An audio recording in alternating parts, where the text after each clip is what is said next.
Salam əziz izləyicilər, mən sizin riyaziyyat müəlliminiz Nəzrin İsmayıllı. Bugün sizlərlə birlikdə dördbucaqlılar mövzusunun izahına baxacağıq. Dördbucaqlılar nədir və dördbucaqlılar hansı növlərə bölünür? İlk öncə ondan başlayaq. Dörd tərəfi, dörd bucağı və dörd təpə nöqtəsi olan fiqurlara dördbucaqlılar deyilir. Deməli, bizdə dörd tərəf olmalıdır. A, B, C, D. A, B, C, D adlanır bizdə təpə nöqtələr. A, B, B, C, C, D və A, D adlanır tərəflərimiz.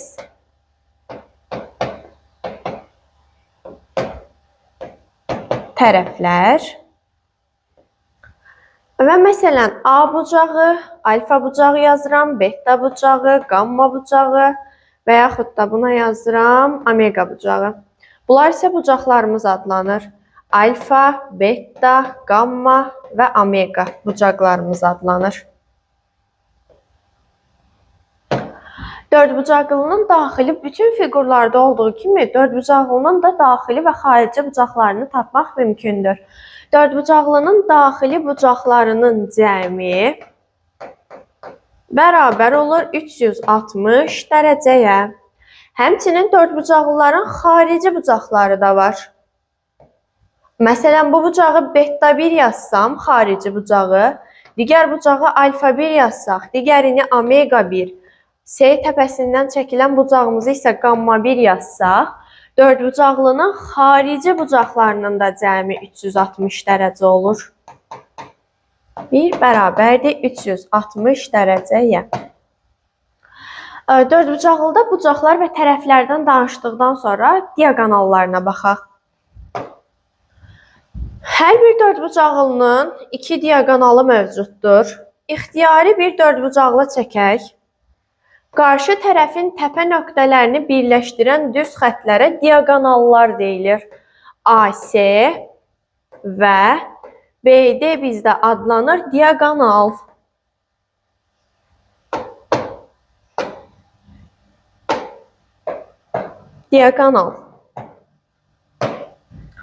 Əgər diaqonallar kəsişmə nöqtəsində bir-birinə perpendikulyar olarsa, ixtiyari dördbucaqlıda A, B, C, D. Və bu dördbucaqlıların diaqonalları bir-birinə perpendikulyar olarsa, bunu hesablamaq üçün belə bir qaydamız var. A, B-nin kvadratı üstə gəlinsin C, D-nin kvadratı bərabərdir B, C-nin kvadratı üstə gəl A, D-nin kvadratına. Yəni, qarşı tərəflərin kvadratları cəmi bir-birinə həmişə bərabər olur. Bunu dedikdən sonra dördbucaqlılarda üzrlü sayın, ixtiyari dördbucaqlı götürək. İxtiyari hər bir dördbucaqlının, məsələn, qonşu bucaqlarının tənbölənləri arasındakı bucağı tapaq. Bu bucağın tənböləni, yəni bucağı yarı böləcək. Bu bucağın tənböləni yarıya böləcək.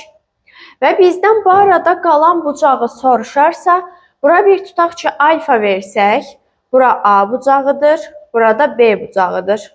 Beta yazaq.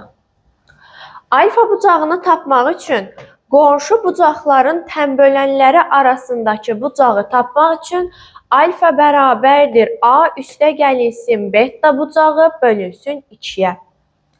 Əgər bu bucaqlar qarşılıqlı bucaqlar, yəni qarşılıqlı bucaqların tənbölənləri arasındakı bucaq olarsa, məsələn, bura bir gamma deyək, bura alfa bucağı, bura beta bucağı olsa, biz gammanı tapmaq üçün alfadan betanı çıxıb 2-yə bölməliyik. Qarşı tərəflərin və aydındır ki, buralar tənbölənlərdir. Arada qalan bucağı tapmaq üçün alfadan betanı çıxıb 2-yə bölmək lazımdır. Dördbucaqlılarda bucaqlardan danışdıqdan sonra əsas bir qeydi də vurğulayaq. İxtiyari dördbucaqlının tərəflərinin orta nöqtəsi, məsələn, A, B, C, D dördbucaqlısıdır. Və Və qeyd etmək lazımdır ki, bu sualdan topluda bir neçə ədəd var. Bütün tərəflər üzərində orta nöqtələri qeyd edək. Məsələn, AB tərəfinin orta nöqtəsi M, BC tərəfinin orta nöqtəsi N, CD tərəfinin orta nöqtəsi F, AD tərəfinin orta nöqtəsini K ilə qeyd edək. Bu tərəf bura bərabərdir, bura isə bura bərabərdir. Tərəflərin orta nöqtəsini birləşdirdikdə hər zaman paraleloqram alınır. Və bu paraleloqramın perimetrini tapmaq üçün perimetr MNFK bərabərdir ümumi böyük dördbucaqlının diaqonalları cəminə. Diaqonallarımız nələrdir? AC ilə BD. AC ilə BD-nin cəminə bərabər olacaq. Aydındır ki, bu paraleloqramın sahəsini tapmaq üçünsə SMNFK bərabərdir. Böyük dördbucaqlının sahəsini 2-yə bölməliyik. SABCD bölünsün 2-yə. Bu qayda sadəcə tərəflərin orta nöqtəsini birləşdirdikdə bizdə doğrudur. Buna aid topludan sual işləyərik. Keçək nəyə? Keçirik suallara baxaq. Məsələn,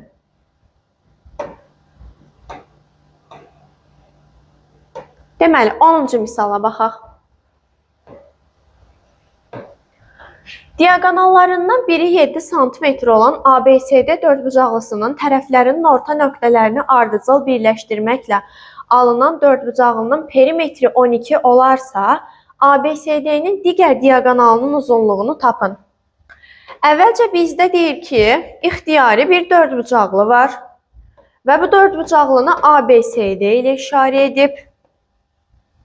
Dördbucaqlının tərəflərinin orta nöqtəsini deyir əmələ gətirən fiqurun. Tərəflərinin orta nöqtəsini birləşdirək. Bu bayaq yazdığım qaydaya əsasəndir. Tərəflərinin orta nöqtəsini birləşdirdikdə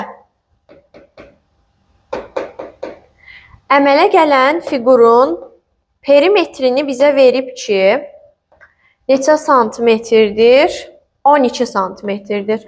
Perimetr MNFK tutaq ki, yazaq. Perimetr MNFK bərabərdir 12 santimetr. Və bizə deyir ki, diaqonalların biri, dördbucaqlının diaqonalının birini, məsələn, AC-ni verib 5 santimetr. Sualda digər diaqonalı soruşur. Digər diaqonalı tapmaq üçünsə, biz ümumi perimetrin qaydası necə idi? MNFK bərabərdir AC diaqonalı üstəgəl BD diaqonalı. Perimetrini verdiyi üçün perimetrin yerinə 12 yazırıq. 12 bərabərdir. AC-miz 5 santimetrdir. Üzərinə gəlirik digər diaqonalı, yəni BD-ni. BD-ni tapmaq üçünsə təbii ki də 5-i sol tərəfə keçirdirik. 12 çıxılsın 5 olacaq. 12-dən 5 çıxdıqda isə digər diaqonalımızı tapacağıq ki 7-dir.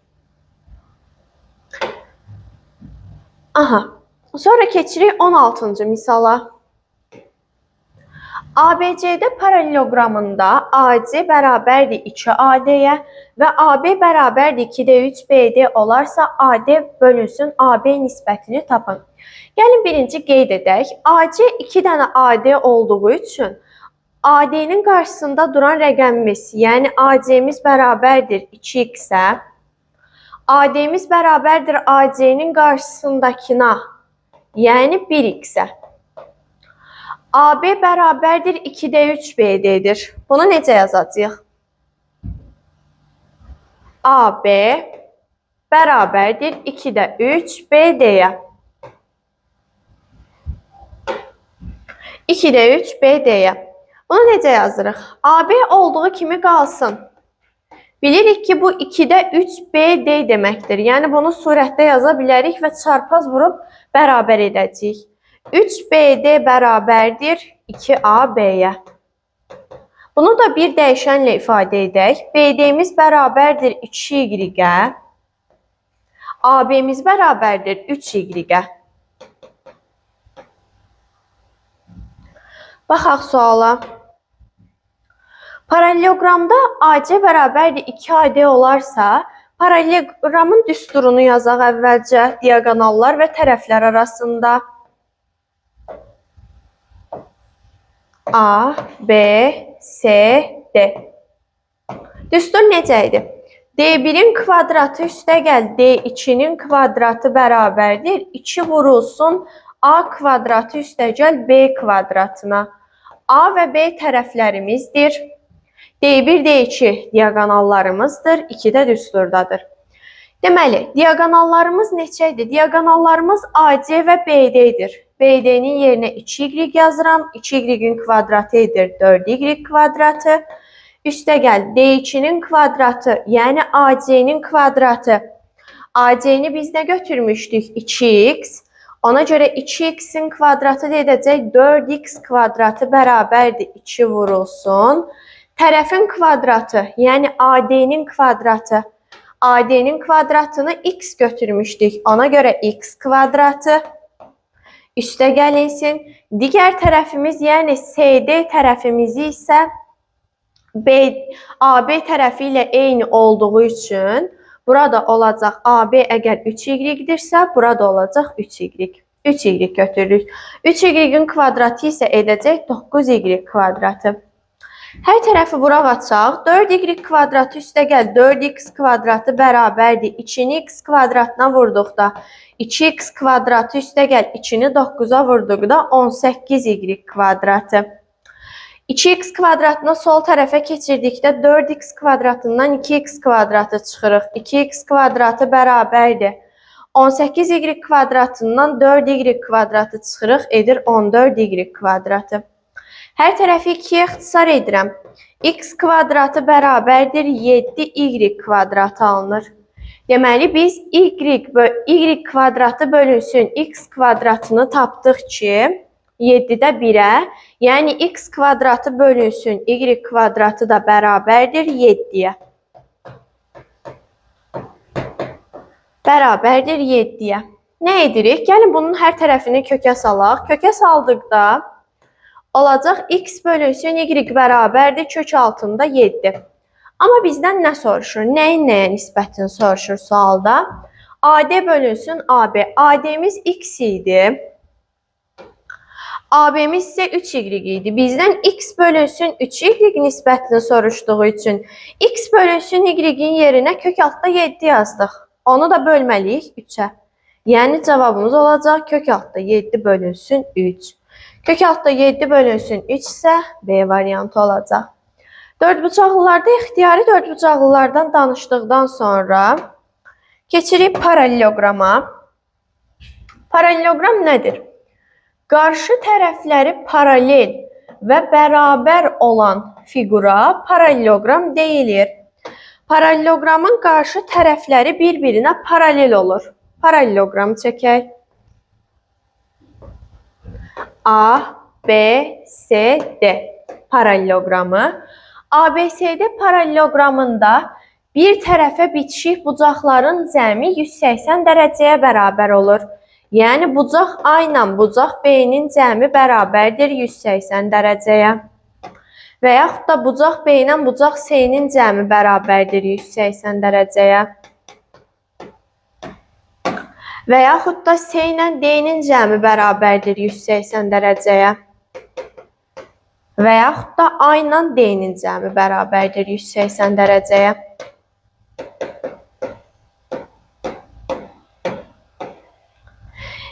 Dediyimiz kimi, bir tərəfə bitişik bucaqların cəmi 180 dərəcəyə bərabərdir və paralelogramın qarşı tərəfləri bərabərdir. Bu tərəflərə A desək, digər qarşı tərəflərimiz olacaq B və B.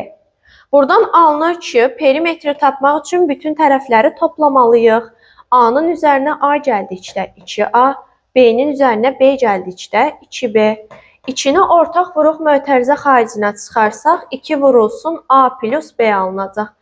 Deməli, paralelogramın perimetrini tapmaq üçün tərəflərini toplayıb 2-yə vurmaq lazımdır.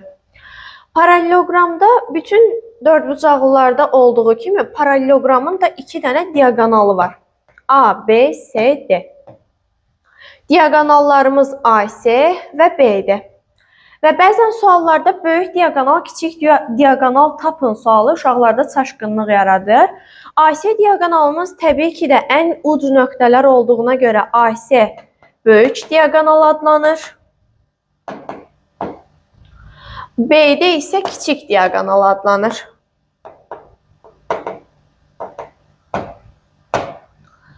Aydındır ki, ABCD, AC və BD diaqonalları 4 üçbucağa ayırmışdır. Və bu ayırdığı diaqonalların, üçbucaqların sahələri bir-birinə bərabərdir. Məsələn, S1, S2, S3, S4 yazsaq, S1 bərabərdir S2, o da bərabərdir S3, o da bərabərdir S4. Deməli, biz bura O ilə qeyd eləsək kəsişmə nöqtəsini, paralelogramın ayırdığı bir üçbucağın sahəsi, yəni SBOC bərabərdir. Ümumi sahəni 4-ə bölməliyik, çünki 4 hissəyə ayırıb. Lakin perimetri tapmaq üçünsə, perimetri tapdıqda perimetr A tutaq ki, OD bərabərdir. Bütün perimetri 2-yə bölmək lazımdır. Perimetr ABCD bölünsün 2-yə.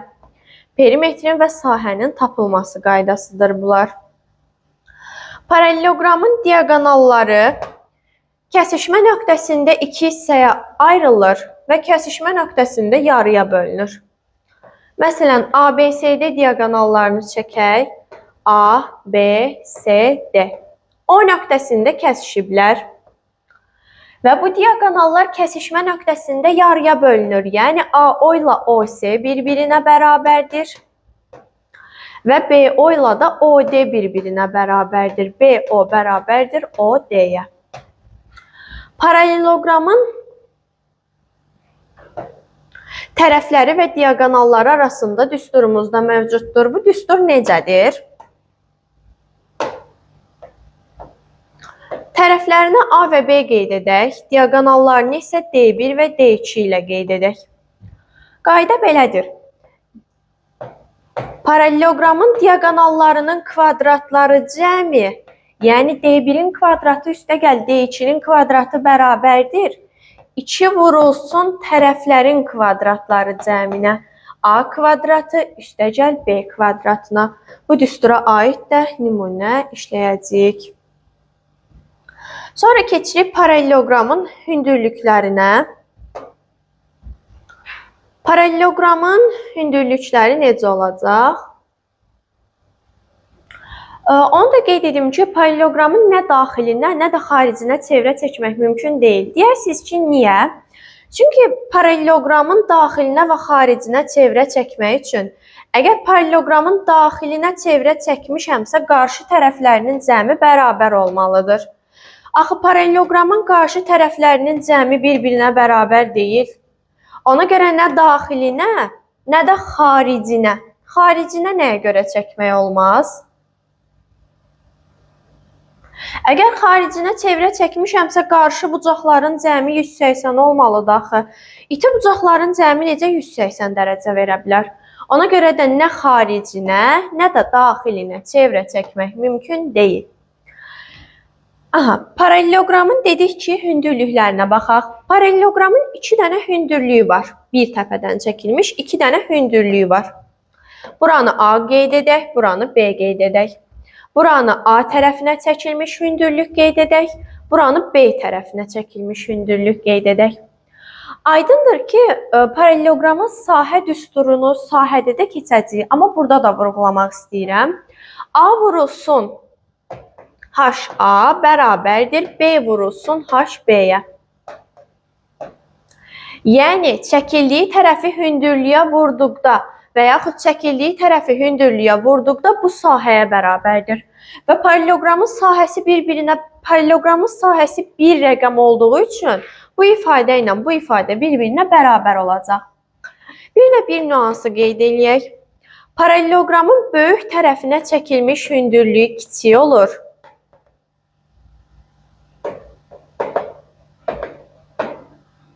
Kiçik hündürlük. Kiçik tərəfini isə böyük hündürlük çəkilir.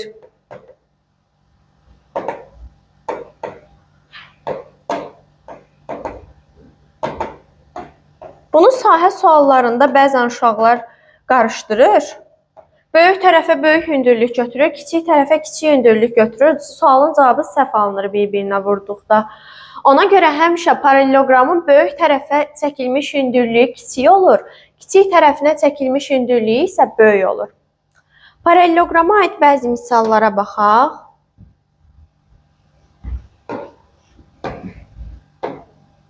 Məsələn, baxaq 19-cu suala. 19-cu sualda ABCD paralelogramında D-yə perpendikulyardır BC-yə. Aha, deməli 90 dərəcəli bucaq əmələ gətirib. A bucağı 60 dərəcədir. AB-ni 12 sm verib, yəni bu tərəfə 12 verib.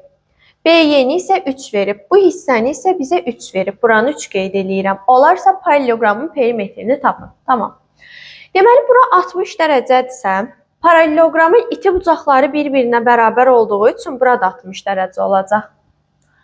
Bizdən bu tərəf 12 olduğu üçün paralelogramın qarşı tərəfləri bir-birinə bərabərdir deyə DC də olacaq 12.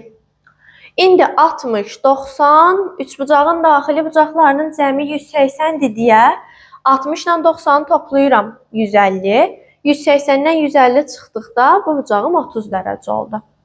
İndi baxıram. 30 dərəcəli bucaq qarşısında bu düz bucaqlı üçbucaqdır.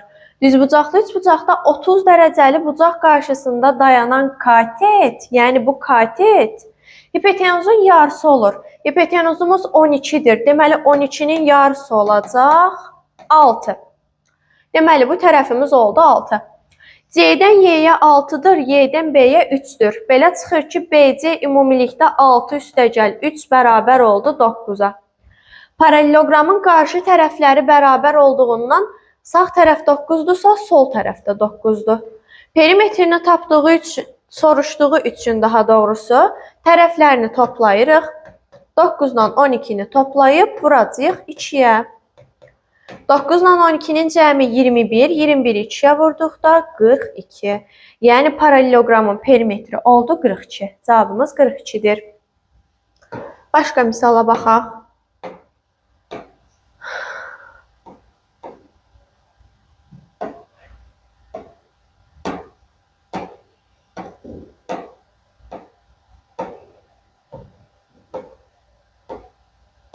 Aha, məsələn 38-ci suala baxaq.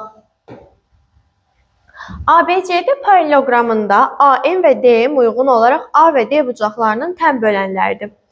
AM və DM, AN ilə DM tən böləndir. Yəni bizim bucağımızı bölüb yarıya.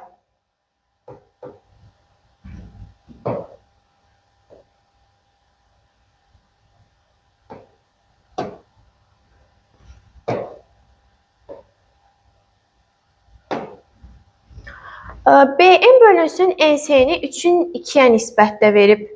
BN deməli bizdə 3x-dir. NC bərabərdir 2x-ə. BN olan hissəyə ümumilikdə yazıram 3x. NC olan hissəyə yazıram ümumilikdə 2x. 3x BN-dir, NC 2x-dir. Deməli BC ümumilikdə 5x-dir. 5x-dirsə paralelogramın qarşı tərəfləri bərabər olduğuna görə AD tərəfi də olacaq 5x. Bizə deyir MN 3-ə bərabərdir. Tamam, ümumilikdə 5x-dir. Bizə buradan BN-əcən məsafəni 3x verib. Deməli, MN hissəsinə düşən payımız olacaq nə qədər? 5x-lə 3x-i, 5x-dən daha doğrusu 3x-i çıxırıq, edir 2x.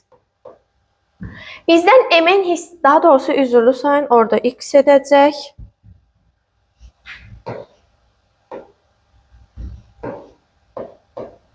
Deməli, biz x-i tapdıq. X-imiz MN-dir, MN-i 3 tapdıq. X bərabərdir 3-ə. Paralelogramın perimetrini soruşur. Gəlin baxaq. Paralelogramın qarşı tərəfləri bir-birinə paraleldir axır. Bəs bura alfadırsa, bura da alfa bucağıdır. Və alfa bucağı tənböləndirsə və paraleldirsə, daxili çarpaz bucaqlara görə bura da alfadır. Belə çıxır ki, bu hissə ilə bu hissənin bərabər yanlıdır. Bərabər yanlı üçbucaq olduğu üçün AB ilə də BM bir-birinə bərabər olacaq. Əvvəlcə gəlin biz BN-i tapaq. BN-imiz 3x-dir. X-i də 3 tapdığımız üçün 3-ü 3-ə vuracağıq. BN bərabər olacaq 9-a. 3 vur 3 bərabərdir 9-a. Və bərabər yanlı üçbucaq olduğu üçün AB də 9-dur. AD tərəfini tapmaq üçün isə x-imiz 3-dür. 5-i 3-ə vuracağıq 15. Perimetri tapmaq üçün isə tərəfləri toplayıb vuracağıq 2-yə. 15 üstə gəl 9 vurulsun 2. 15-i 9 ilə topladıqda 24, 24-ü 2-yə vurduqda 48. Yəni perimetrimiz olacaq 48. Paralelogramın misallarına baxdıqdan sonra keçirik romba. Romb nədir? Bütün tərəfləri bərabər və qarşı tərəfləri bir-birinə paralel olan paralelograma romb deyilir. Rombun 4 tərəfi var, çünki bu 4 bucaqlıdır. 4 bucağı var və 4 təpə nöqtəsi var. Paralelogramda da olduğu kimi, paralelogramın rombdan fərqi odur ki, paralelogramın tərəfləri bir-birinə bərabər deyil, amma rombda bir-birinə bərabərdir. Rombun bütün tərəfləri A-ya bərabərdir. Yəni, belə çıxır ki, 4 dənə A-nı toplayacağıq, deməli perimetrimiz 4A olacaq. Rombda əsas qayda nədir? Rombun paralelogramda da olduğu kimi, yan bir tərəfə bitişik bucaqlarının cəmi həmişə 180 dərəcə olur. A plus B bərabərdir 180 dərəcə. B plus C bucağı bərabərdir 180 dərəcə. Və yaxud da A bucağı plus D bucağı bərabərdir 180 dərəcə. Və yaxud da BC tərəfini yazdım. C bucağı plus D bucağı bərabərdir 180 dərəcəyə. Və aydındır ki, qarşı bucaqları da bir-birinə bərabərdir. Yəni, bucaq A bərabərdir bucaq C-yə, bucaq B də bərabərdir bucaq D-yə. Paralelogramın perimetri 4 ayrı üsturu ilə hesablanır. Bu qaydaları da bildik. İndi keçək paralelogramın daha doğrusu rombun diaqonallarına. Paralelogramda da olduğu kimi, təbii ki də 4 bucaqlı olduğu üçün 2 dənə diaqonalı var. Rombun əsas özəlliyi nədir? Rombun diaqonalları kəsişmə nöqtəsində yarıya bölünür. Bu qaydanı paralelogramda da bilirdik. Bura O nöqtəsidirsə, AO bərabərdir OC-yə, BO bərabərdir OD-yə. Bunu bilirik. Amma əsas özəlliyi ondan ibarətdir ki, rombun diaqonalları həm də tənböləndir. Rombun diaqonalları həm də tənböləndir. Bu nə deməkdir? Deməli, AC diaqonalı həm də tənbölən olduğu üçün bu bucağı böləcək yarıya. Və yaxud da bu bucaq diaqonal bu bucağı yarıya böləcək. Məsələn, buranı nöqtəli işarə eləyirəm. Və əslində buranı da tapa bilərik. Düzdür, bunu indi deyəcəm. Rombun diaqonalları arasında qalan bucaq həmişə 90 dərəcə olur. Bunu isbat edə bilərik təbii ki də. Bayaq dedik ki, rombun bir tərəfə bitişik bucaqlarının cəmi 180 dərəcədir. Onda belə çıxır ki, alfa alfa, bura beta beta yazsam, 2 alfa üstə gəlinsin, 2 beta bərabərdir 180 dərəcəyə. Hər tərəfi 2-yə böldükdə alfa üstə gəl beta bərabər olur 90 dərəcəyə. Aydındır ki, alfa ilə beta 90 dərəcədirsə, üçbucağın daxili bucaqlarının cəmi 180 olduğu üçün 180-dən 90 çıxacaq ki, bu bucaq, yəni AOD bucağı bərabərdir 90 dərəcəyə. Belə bir nəticəyə çıxırıq ki, rombun diaqonalları arasındakı bucaq həmişə 90 dərəcəli bucaq əmələ gətirir. Yəni, rombun diaqonalları bir-birinə perpendikulyardır. İndi keçək nəyə? Rombun hündürlüyünə baxaq. Rombun bütün tərəfləri bərabər olduğu üçün A, B, C, D. Rombun bütün tərəfləri bir-birinə bərabər olduğu üçün bütün hündürlükləri, yəni iki hündürlüyünün ikisi də bir-birinə bərabərdir. Bura h-dırsa, burada h-dır. Yəni hündürlükləri bərabərdir. Paralelogramda olduğu kimi sahəsini tapdıqda tərəfini çəkildiyi hündürlüyə vurmaq lazımdır. S bərabərdir A vurulsun H-a. Həmçinin rombun hündürlüyü arasında belə bir düstur var.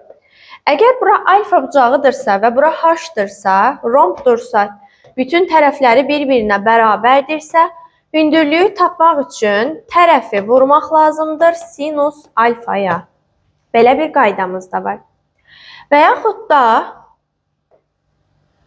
rombun diaqonalları verilmişdirsə, D1 və D2 diaqonalları verilibsə və buradan bir hündürlük çəkmişiksə, hündürlüyü tapmaq üçün belə bir düsturumuz var. H bərabərdir D1 vurulsun D2 bölünsün. Kök altında D1'in kvadratı üstə gəlinsin D2'nin kvadratına. Bu da bir düsturumuz. Buna aid bir dənə sual işləyəcəyik. Hündürlüklər bir-birinə bərabər olur. Sonra keçirik. Bəs görək rombun daxilinə, xaricinə çevrə çəkmək mümkündür. Rombun təbii ki də daxilinə çevrə çəkmək olacaq. Soruşarsınız niyə? Çünki tərəfləri bərabərdir.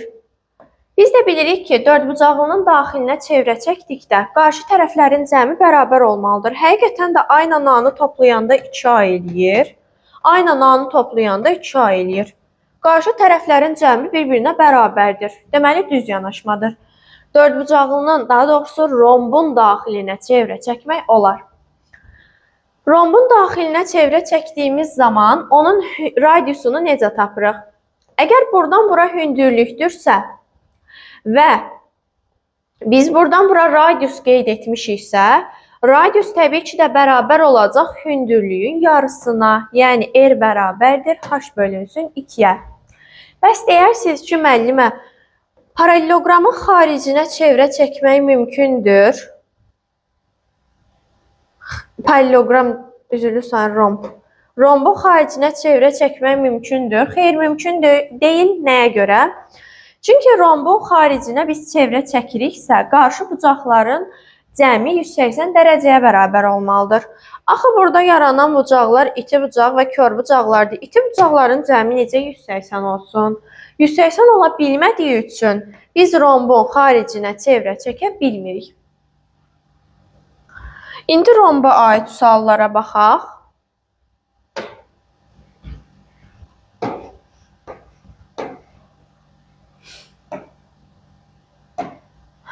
Deməli. Məsələn, 18-ci suala baxaq. Bizə deyib ki, ABCD rombunda, rombdursa bütün tərəfləri bərabərdir. A. MN AD-yə perpendikulyardır. Tamam. YF perpendikulyardır CD-yə. Tamam. MP 4'dür. Buranı 4 verib. Y'dən P'yə 2 verib. Y'dən P'yə cəm məsafəni 2 verib. P'dən F'yə cəm məsafəni 9 verib. Və bizdən P'ni soruşur. Bu X'i soruşur. Necə tapacağıq? Bayaq dedik ki, rombun bütün hündürlükləri bir-birinə bərabərdir. Onda MN elə YF'yə bərabər olacaq. MN bərabərdir YF. Buradan nə alınacaq? YF nə qədərdir? YF bərabərdir 2 üstə gəl 9 bərabərdir 11-ə. Onda 4 üstə gəl X də bərabər olmalıdır 11-ə. Çünki bizim hündürlüklərimiz bir-birinə bərabərdir. X'i də tapmaq üçün 11-dən 4 çıxacağıq. Cavabımız olacaq 7. Yəni cavabımız D variantı. Sonra keçək düzbucaqlıya.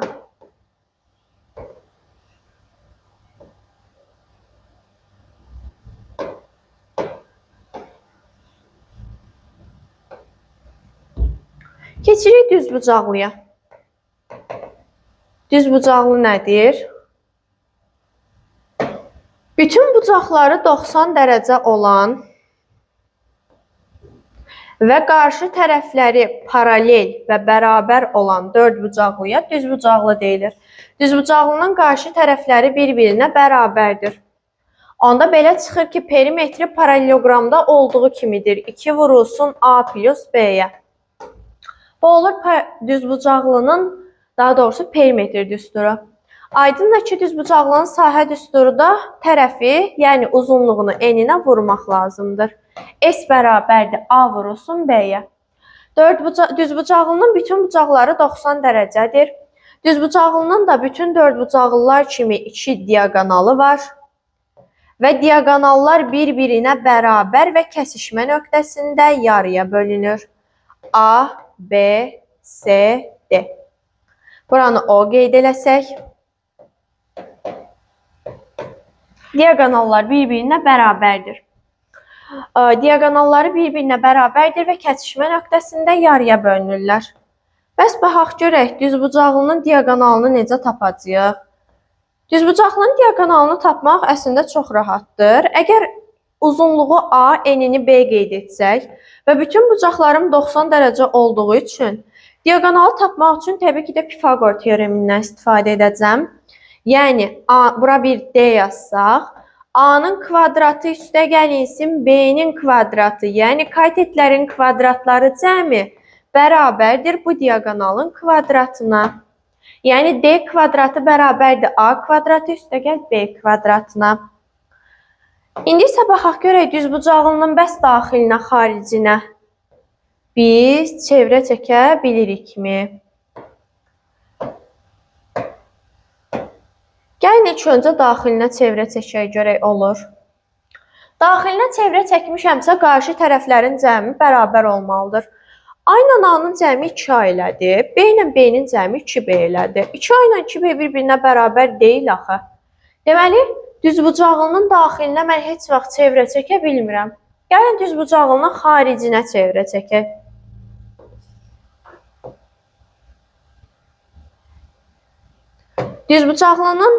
Dördbucaqlının daha doğrusu xaricinə nə vaxt çevrə çəkə bilirdik? O vaxt ki, qarşı bucaqların cəmi 180 olsun. Qarşı bucaqlarım 90-90-180 edir. 90-90-180 edir. Deməli, çəkə bilərəm. Çəkə bilirəmsə, bəs bunun diaqonalını, daha doğrusu radiusunu necə tapacağım? Xaricinə çəkilmiş çevrənin radiusunu böyük yerindən işarə eləyək. Böyük yeri tapmaq üçün gəlin bunu uzadaq. Uzatdıqda böyük radiusu tapmaq üçün diaqonalı 2-yə bölməliyik. Yəni, bu diametri 2-yə, diaqonalı 2-yə bölüb radiusu tapacağıq. Bu da olur düzbucaqlının xaricinə çəkilmiş çevrənin radiusu.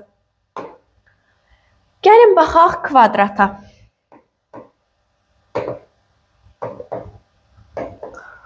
Aydındır ki, kvadrat bütün tərəfləri bərabər olan və bütün tərəfləri paralel, bütün bucaqları da 90 dərəcə olan fiqura deyilir. Və perimetri bərabər olacaq. Rombda da olduğu kimi bütün tərəflər bərabər olduğuna görə 4A-ya. Sahəsini tapmaq üçünsə enini uzunluğuna vuracaq. Yəni, A vurulsun A bərabər olacaq A-nın kvadratına. Bunları bilirik. Kvadratın gəlin diaqonallarını çəkək. Kvadratın da təbii ki də bütün dördbucaqlılar kimi 2 diaqonalı var. Kvadratın diaqonalları kəsişmə nöqtəsində bir-birinə bərabərdir. Bura D1, bura D2 olsa, diaqonallar bir-birinə bərabərdir və kəsişmə nöqtəsində yarıya bölünürlər. Kvadratın bütün tərəfləri A-dır. Onda belə çıxır ki, bura 90 dərəcə alınacaq. Nəyə görə? Kvadratın diaqonalları kəsişmə nöqtəsində bir-birinə perpendikulyar olur. Yəni 90 dərəcəli bucaq əmələ gətirir. Və belə bir qayda var ki, kvadratın diaqonalları onun həm də tən bölənidir. Rombda da belə bir qayda var idi.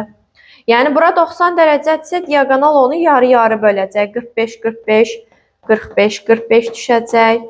Bütün bucaqları diaqonal yarıya böləcək. 45-45. Və kəsişmə nöqtəsində diaqonallar bir-biri ilə 90 dərəcəli bucaq əmələ gətirəcək. Kvadratın demək, diaqonalları onu paraleloqramda və rombda düzbucaqlıda olduğu kimi 4 dənə bərabər sahəli 3 bucağa ayırır. Yəni belə çıxır ki, ABCD kvadrat, daha doğrusu Gəlin bura O yazaq. AOD üçbucağının sahəsini tapmaq üçün böyük kvadratın sahəsini biz 4 yerə bölməliyik. Yəni ABCD-ni böləcəyik 4 dənə hissəyə. Və perimetrdə paralelogramda olduğu kimi olacaq. Perimetr AOD bərabərdir P ABCD, yəni böyük kvadratın perimetrini 2-yə böləcəyik. Bəs gəlin baxaq görək, kvadratın daxilinə və xaricinə çevrə çəkmək olur. Gəlin ilk öncə daxilinə çevrə çəkək. Kvadratın daxilinə o vaxt çevrə çəkərdik ki, daha doğrusu dördbucağının qarşı tərəflərinin cəmi bərabər olsun. Kvadratın da bütün tərəfləri bərabərdir. A ilə A-nın cəmi 2A-dır, A ilə A-nın cəmi 2A-dır. 2A da 2A-ya bərabər olduğu üçün deməli mən kvadratın daxilinə çevrə çəkə bilirəm. Kvadratın daxilinə çevrə çəkildikdə onun radiusunu tapmaq üçün əgər mən buranı uzatsam, bura A-dırsa qarşı tərəflər olduğu üçün burada A olacaq.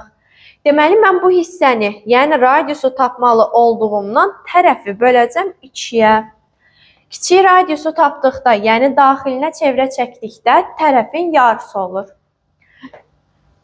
Gəlin görək, bəs kvadratın mən xaricinə çevrə çəkə bilərəm. Xaricinə nə vaxt çevrə çəkirdik, qarşı bucaqların cəmi 180 olduqda. Kvadratın da bütün bucaqları 90 dərəcə olduğu üçün 90 ilə 90 cəmi 180, 90, 90, 180. Mən bunları nə edəcəm? Gəlin buradan bir radius çəkək. Radiusu böyük yerindən işarə eləyək. Böyük yerindən işarə elədik və kvadratın bütün tərəfləri bərabərdir. A. Düzbucaqlı üçbucaqda A 45 dərəcə bucaqda axı bura yarı bölmüşdü. Onda bura olacaq A kök 2. Yəni diaqonalı tapdıqda tərəfi kök altı 2-yə vurmaq lazımdır, belə çıxır ki. Onda mən buradakı radiusu tapmaq üçün diaqonalı bölməliyəm 2-yə. Diaqonalım da A kök altı 2 olduğu üçün A kök altı 2-ni bölməliyəm 2-yə. Yəni xaricinə çevrə çəkildikdə A kök altı 2-ni 2-yə bölmək lazımdır. Amma daxilinə çevrə çəkildikdə tərəfi 2-yə bölmək lazımdır. Gəlin bunlara aid bir neçə misala baxaq.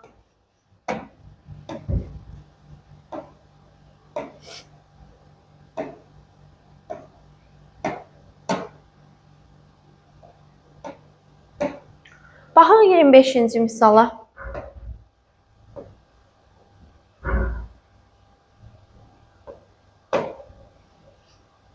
Deyir ki, ABCD kvadratında Y nöqtəsi AC diaqonalı üzərində, Y nöqtəsi AC diaqonalı üzərində YP AB-yə perpendikulyardır, YP AB-yə perpendikulyardır işarəsini öz qoyub.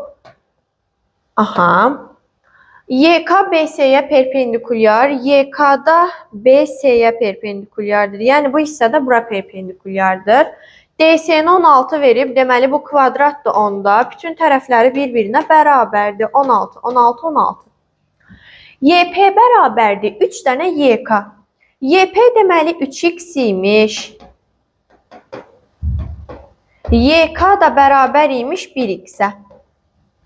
YP-yə mən 3 dənə x yazıram. Bura oldu 3x-imiz.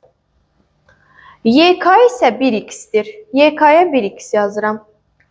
Aydındır ki, kvadratın diaqonalı onu yarıya böldüyü üçün bucağını, bura 45-dirsə, burada 45 dərəcə düşəcək. 45, 45, 90, 45, onda belə çıxır ki, burada 45 dərəcədir. Burada bərabər yanlı düzbucaqlı üçbucaq yarandı. Belə çıxır ki, bu tərəflə bu tərəf bərabərdir. Bura 3x-dirsə, təbii ki də burada 3x olacaq. AP-ni tapdım, amma mənə AB lazımdır. Gəlin AB-ni də tapaq. YK-yə mən x demişdim. YK x-dir, onda PB də x olacaq. Çünki burada bir düzbucaqlı var uzun.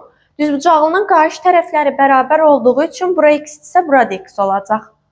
İndi gəlin baxaq görək AB neçə x oldu ümumilikdə? 3x üstə gəl, x 4x. Deməli 4x-in bərabər oldu 16-ya.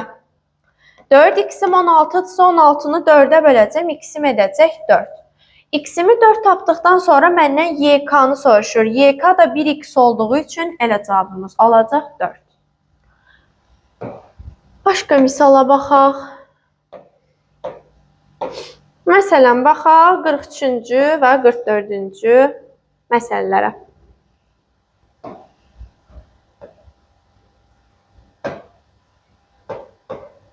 Aha, nə deyir bizə?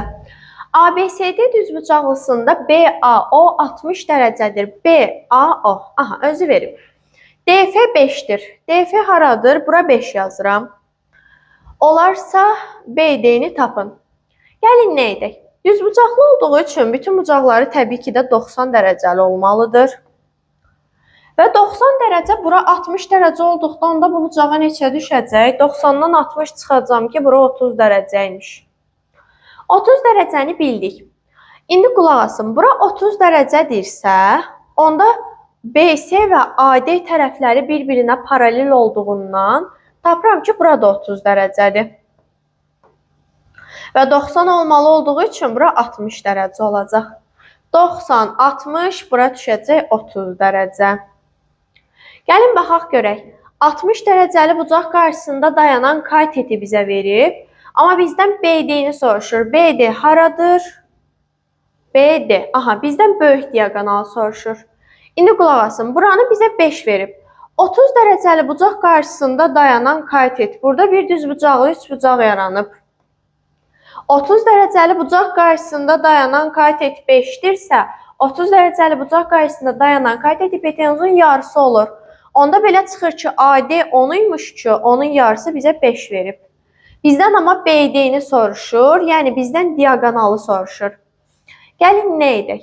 Bizə buranı 5 vermişdi, mən AD hissəsini tapdım ki, 10-dur. Onu tapdıqdan sonra nə edək? Bura 60 dərəcədir, bura 30 dərəcədir.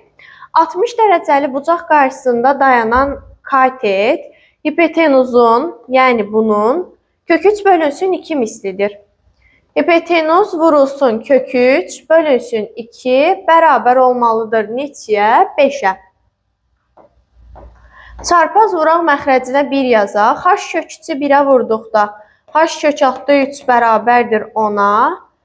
Hipotenuz da bərabər olacaq neçə dərəcəyə? 10 bölünsün kök 3-ə. Bizdən hansı tərəfi soruşurdu? Biz hündürlüyü, daha doğrusu CD tərəfini tapdıq ki, 10 bölünsün kök 3. Biz hansı hissəni tapmalıydıq? Gəlin bura AD 10-dursa, BC də 10-dur. 60, 90, bura 30 düşmüşdü. İndi 30 dərəcəli bucaq qarşısında dayanan katet hipotenuzun yarısı, amma bizdə hipotenuz yoxdur axı. 60 dərəcəli bucaq qarşısında dayanan katet hipotenuzun kök 3 bölünsün 2-dir. H kök 3 bölünsün 2 bərabərdir 10-a. Bunu bayaq tapdıq ki, 10 bölünsün kök 3-dür. 10 bölünsün kök 3 tapdıqdan sonra burada bir dənə düzbucaqlı üçbucaq yaranıb. Biz buranı tapmaq üçün nə edəcəyik? Əvvəlcə gəlin bu diaqonalı tapaq. Burada düzbucaqlı üçbucaq yaranıb. Düzbucaqlı üçbucaqda Pifaqor teoremi necə idi? 10-un kvadratı üstə gəlinsin. 10 bölünsün kök altı 3-ün kvadratı bərabərdir AC-nin kvadratına. 10-un kvadratı 100, üstə gəlinsin. Kök altı 3-ün kvadratı 3, 10-un kvadratı 100. Bərabərdir AC-nin kvadratına. Məxrəcləri eyniləşdirək 3-də. Bunun məxrəci 1-dir. 1 ilə 3-ə əkob 3-dür deyə bunu vuracam 3-ə. 100-ü 3-ə vurduqda 300, üzərinə 100 gəldikdə 400 bərabərdir AC kvadratı. Hər tərəfi kökə salsaq, alınacaq ki, AC bərabərdir. Kök altda 400-dən 20 çıxacaq. 3-ü kökə saldıqda kök altda 3 alınacaq. AC-ni tapdıq ki, 20 bölünsün kök altda 3-dür. Bizdən BD-ni soruşduğu üçün düzbucaqlının diaqonalları bir-birinə bərabər olduğu üçün cavab olacaq elə 20 bölünsün kök 3. Bunu da irrasionallıqdan azad eləmək olar. Məsələn, kök 3-ə vurarıq qoşmasına, yəni alınacaq 3-də 20 kök altda 3. Cavabımızı bu şəkildə də saxlayırıq. Baxaq başqa misala. Neçənci misala baxacaqdıq? 44-cü misala. 44-cü misalda 3 dənə kvadrat verib bizə. Daha doğrusu 4 dənə kvadrat verib bizə. Kvadratların perimetrləri cəmini 24 verib. Kvadratların perimetrləri cəmi 24-dür. Birinci və dördüncü kvadratların perimetrləri cəmi. Gəlin kvadratlara birinə A deyək tərəflərinə. Kvadrat isə təbii ki də bütün tərəfləri bərabərdir. İkinciyə B verək hər tərəfinə. B, B, B. Buna C verək. Buna isə D verək. Bizə deyir ki, kvadratların perimetrləri cəmi 24-dür. Bunu birincinin perimetri eləyəcək 4A, bununki eləyəcək 4B, bu eləyəcək 4C, bu da eləyəcək 4D.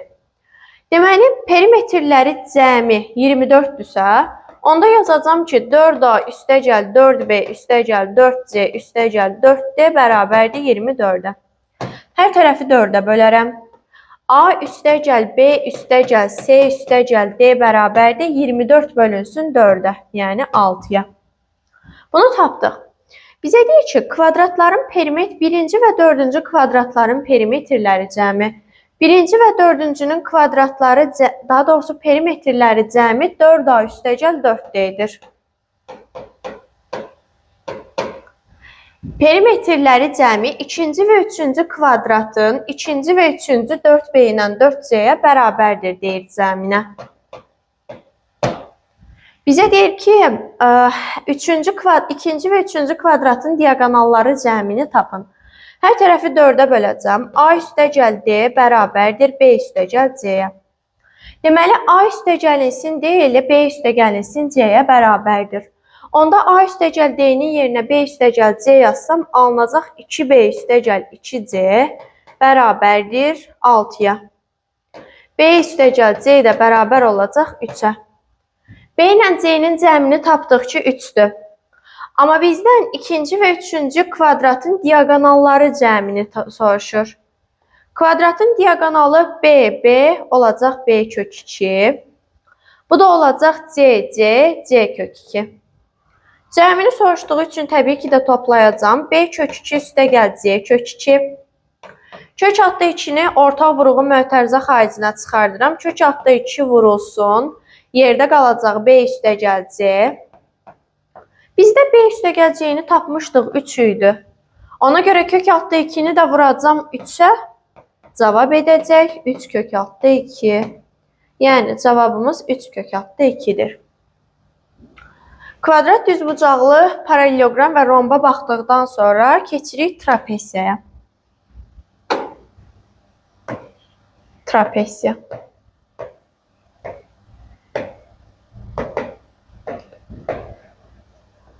Qarşı tərəfləri paralel olan dördbucaqlıya trapesiya deyilir. A, B, C, D. Trapesiyanın təbii ki də 2 diagonalı var. Çünki o bir dördbucaqlıdır. Və diagonalların kəsişmə nöqtəsi var. Lakin diagonalların kəsişmə nöqtəsində yarıya bölünür deyə bilmərik trapesiyada. Trapesiyada bir tərəfə bitişik bucaqlarımızın cəmi, yəni A bucağınla B bucağı bərabərdir 180 dərəcəyə.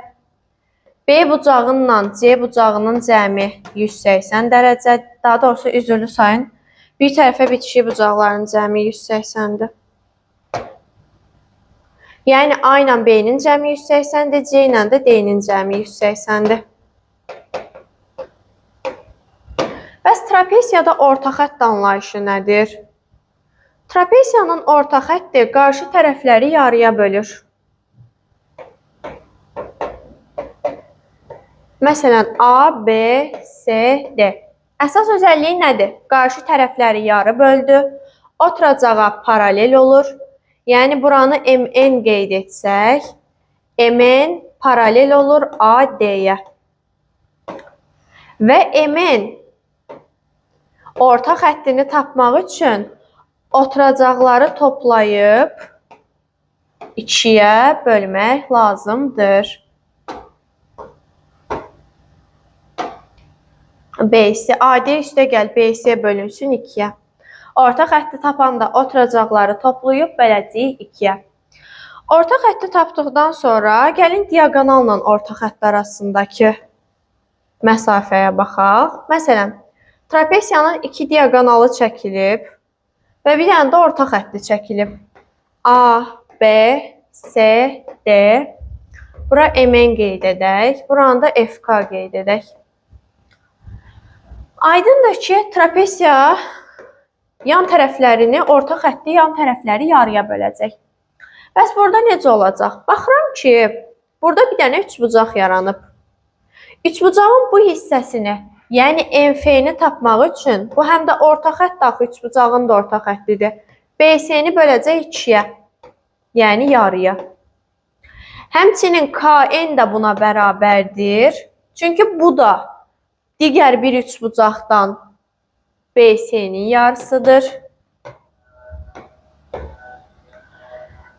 Və əgər biz baxsaq bu hissəyə, FK-ya, FK-nı tapmaq üçün qayda belədir.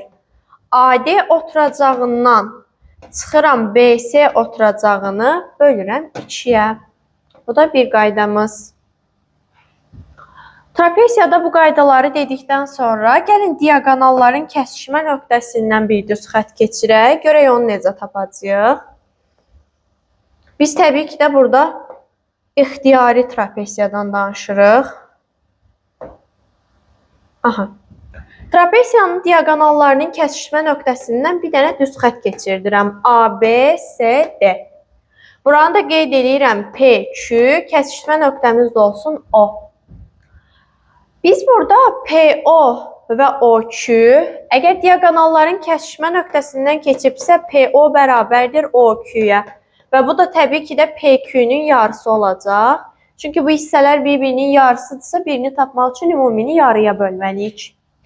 Və PQ-nü tapmaq üçün belə bir qaydamız var. Tərəflərinə A və B desək, qayda belədir. PQ-nü tapmaq üçün 2AB bölünsün A plus B düsturundan istifadə olunur. Trapesiyanın diaqonalları və tərəflər arasındakı düstura baxaq. A, B, C, D. Diaqonalın birini D1, digərini D2 ilə işarə edək. Belə bir qaydamız var. D1-in kvadratı üstəgəl D2-nin kvadratı bərabərdir. C kvadratı üstə gəlinsin, D kvadratı üstə gəlinsin 2 dənə AB. Tərəflər və diaqonallar arasındakı düsturdur. Qeyd etmək lazımdır ki, rombda da belə bir düsturumuz var idi. A. Əgər 2 dənə diaqonalımız varsa, D1, D2, D1-in kvadratı üstəgəl D2-nin kvadratı bərabərdir 4A kvadratı. Bu adlanır diaqonalların tərəflər arasındakı, tərəflərlə bağlı olan düsturu. Trapesiyadan danışdıqdan sonra keçirik nəyə? Əgər trapesiyanın bir tərəfə bitişik bucaqlarının tən bölənləri orta xətt üzərində kəsişir və 90 dərəcəli bucaq əmələ gətirir. Niyə görə? Çünki bucaqların cəmi 180 isə tən bölənləri arasındakı bucaq təbii ki də 90 olacaq. Və onda onlar arasındakı bucaq da 90 olmalıdır ki, üç bucağın daxili bucaqlarının cəmini tamamlasın. Və bu orta xətt üzərində kəsişir. Yəni, bura MN orta xəttidir. Bundan danışdıqdan sonra keçirib bərabər yanlı trapesiyaya. Adından da göründüyü kimi yan tərəfləri və yan bucaqları bir-birinə bərabərdir.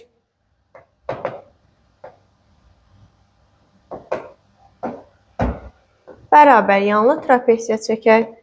Yan tərəfləri və yan bucaqları bir-birinə bərabərdir. Bura alfadırsa, bura da alfadır. Bura A tərəfidirsə, bura da A tərəfidir. Bərabər yanlı trapesiyanın diaqonalları bir-birinə bərabərdir və kəsişmə nöqtəsində buradır, O nöqtəsi. Bərabər yanlı trapesiyada əsas qaydamız nədir? Əsasən trapesiya suallarında hündürlük məsələləri çox düşür. Belə bir hündürlük çəkək 2 dənə və bu bərabər yanlı trapesiyadır və bizə orta xətt verilib. A, B, C, D. H1 və H2. Bərabər yanlı trapesiyada biz nə edəcəyik? A, H1 ilə H2D bir-birinə bərabərdir. İlk öncə onu qeyd edək. Əgər bərabər yanlı trapesiyadırsa. Və bu məsafələri tapmaq üçün BC, daha doğrusu AD ümumilikdə oturacağından kiçik oturacağı çıxıb, yəni BC-ni çıxıb böləcəyik 2-yə. Əgər bu bərabər yanlı trapesiyadırsa, belə bir qayda da var. Orta xətt bərabərdir ayırdığı böyük hissəyə, hündürlüyün ayırdığı böyük hissəyə. MN bərabərdir H1D-yə. Və yaxud da deyə bilərəm ki, MN orta xətti bərabərdir AH2-yə. Belə bir qaydamız da var. Bərabər yanlı trapesiyanın diaqonalları bir-birinə perpendikulyar olarsa, əgər bu bərabər yanlı trapesiyadırsa, yəni yan tərəfləri və yan bucaqları bərabərdirsə, bərabər yanlı trapesiyanın diaqonalları bir-birinə bərabər olarsa, hündürlüyü həmişə orta xəttə bərabərdir. MN-ə. H bərabərdir MN-ə. MN də burada təbii ki də orta xəttdir. Orta xətt nə edirdi? Tərəfimizi yarı bölürdü.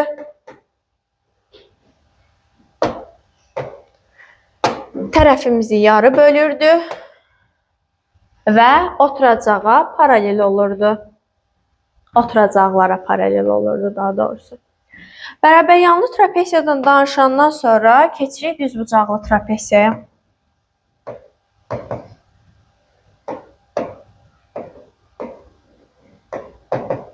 Düzbucaqlı trapesiya nədir? Adından da göründüyü kimi bucaqlarından ikisi düz bucaq əmələ gətirir. Burada 90 dərəcədir, burada 90 dərəcədir. Bu adlanır düzbucaqlı trapesiya. Düzbucaqlı trapesiyada əsasən hündürlük endirməklə tapacağıq. Məsələn, buradan bir hündürlük endirəcəm. Qarşı tərəflər bir-birinə bərabər olduğu üçün AA, qarşı tərəflər bir-birinə bərabər olduğu üçün BB və burada yaranan üçbucaqda çox vaxt Pifaqor teoremi ilə hesablayıb tapmaq lazımdır. Və yaxud da 30-60 qaydasından sual verə bilər, ona aid nümunə düşə bilər, ondan tapa bilərik düzbucaqlı, üçbucaqlı deyə. Düzbucaqlı trapesiyada əgər diaqonallar bir-birinə perpendikulyardırsa, belə bir qaydamız var. A, B, C, D. Qayda belədir. Əgər düzbucaqlı trapesiyada diaqonallar bir-birinə perpendikulyardırsa, AB-nin kvadratı bərabər olur. BC vurulsun AD-yə. Yəni, yan tərəfin kvadratı bərabər olur oturacaqlar hasilinə. Və trapesiyanın təbii ki də BC və AD tərəfləri bir-birinə paraleldir. Trapesiyanın da izahına baxdıq. Gəlin baxaq suallara. Keçək trapesiyaya aid suallara.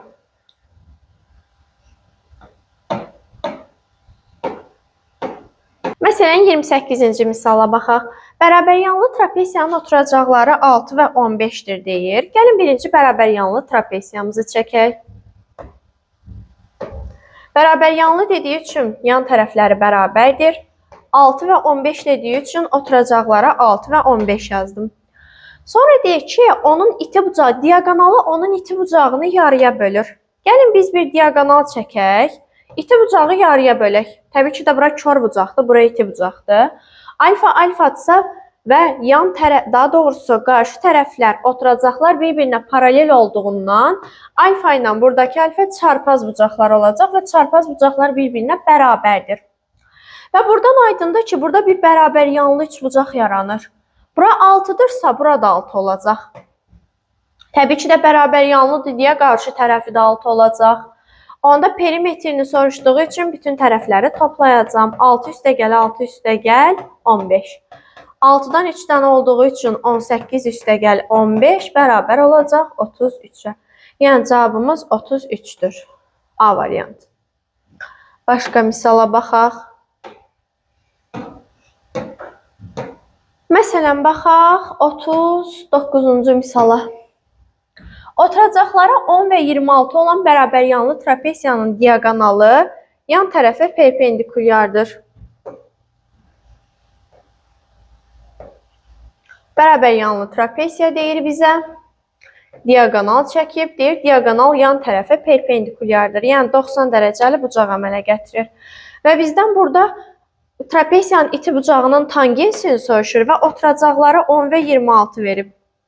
Gəlin, bərabər yanlı deyir. Gəlin biz 2 dənə hündürlük endirək buradan. Aydındır ki, biz bu hissəni tapmaq üçün, bura 10 olduğu üçün, qarşı tərəflər bərabər olduğu üçün 10 olacaq. Və bərabər yanlı trapesiyada bu hissələr bir-birinə bərabər olduğuna görə, yəni bura H1 yazsam, bura A, bura B, bura C, bura D yazsam, bura H2 yazsam, AH1 ilə H2D bir-birinə bərabərdir. Və onun tapılma qaydası necə idi? Oturacaqları bir-birindən çıxırıq, bölürük 2-yə. 26-dan 10 çıxdım, 16. 16-nı böldüm ki, 2-yə 8. Bura oldu 8, burada oldu 8. Aha. Bizdə burada bir düzbucaqlı üçbucaq yaranıb. Bu düzbucaqlı üçbucağı kənardan çəkirəm. Sanki onu kəsib çıxardıram. Bura hündürlükdür. Bizdən bu hissəni 8 verib. Bura 8 yazıram. Bəs buradan vuracam məsafəm nədir ümumilikdə? 8, 10, yəni 18. Düzbucaqlı üçbucağın hündürlüyünün əsas bir dənə qaydası var idi. H kvadratı bərabərdir, n vurulsun n. Onda h kvadratı bərabər olacaq 18 vurulsun 8-ə. 18 vur 8 144 olduğuna görə h da bərabər olacaq. Nəyin kvadratı 144-dür? Təbii ki də 12-nin. H-ı tapdım 12. Buranı 12 tapdıq. Bəs bizdən nə soruşurdu? Bizdən alfa bucağının tangensini soruşurdu. Alfa bucağının tangensi. Tangens alfa nəyin nəyə nisbəti idi? Tangens alfa bərabərdir qarşı katetin bitişik katetə nisbətinə. Alfanın qarşısında duran katetimiz hansıdır? 12. Bəs alfaya bitişik katetimiz hansıdır? 8. 12-ni də 8 ilə ixtisar apardıqda 4-ə. 8-i 4-ə böldükdə 2, 12-ni 4-ə böldükdə 3. Yəni cavab 2-də 3 və yaxud da 1,5 alınacaq. 2-də 3 D variantı. Dördbucaqlılar mövzusunun izahının sonuna çatdıq. Ümid edirəm ki, bu video sizin üçün xoş olmuşdur. Sağ olun.